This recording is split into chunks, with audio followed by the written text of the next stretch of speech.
اللہ اللہ اللہ۔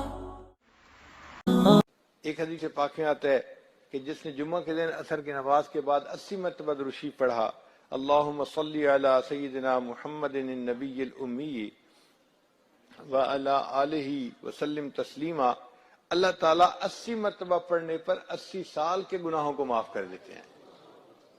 اب آپ غور کریں، عام طور پہ عمریں تو 80 سال سے کم ہی ہیں آج کل۔ نبی صاحب نے فرمایا میری امت کی اوسط عمریں بین 70 و 60، 60-70 کے درمیان ہوں گی، اور آج کل 60-70 کے درمیان ہی لوگ چلے جاتے ہیں۔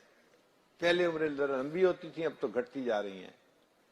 تو بہرحال 80 سال کے گناہ معاف ہونے کا دوسرا مطلب کیا ہے کہ نبی علیہ السلام نے فرمایا جو جمعہ کے دن عصر کے بعد یہ پڑھ لے گا، اللہ تعالیٰ اس کی ساری زندگی کے گناہوں کو معاف کر دیں گے۔ آپ بتائیے یہ کتنا سستا سودا ہے۔ لہٰذا ہم میں سے ہر بندے کو اس کا معمول بنانا چاہیے۔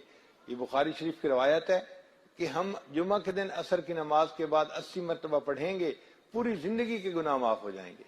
گھر کی عورتوں کو بھی اس کی تلقین کرنی چاہیے کہ وہ جمعہ کے دن عصر کے بعد بچوں کو بھی پاس بٹھائیں، اور گھر کے سارے لوگ 80 مرتبہ یہ درود شریف پڑھیں، تاکہ یہ سعادت نصیب ہو کہ پوری زندگی کے ہمارے گناہ معاف ہو جائیں۔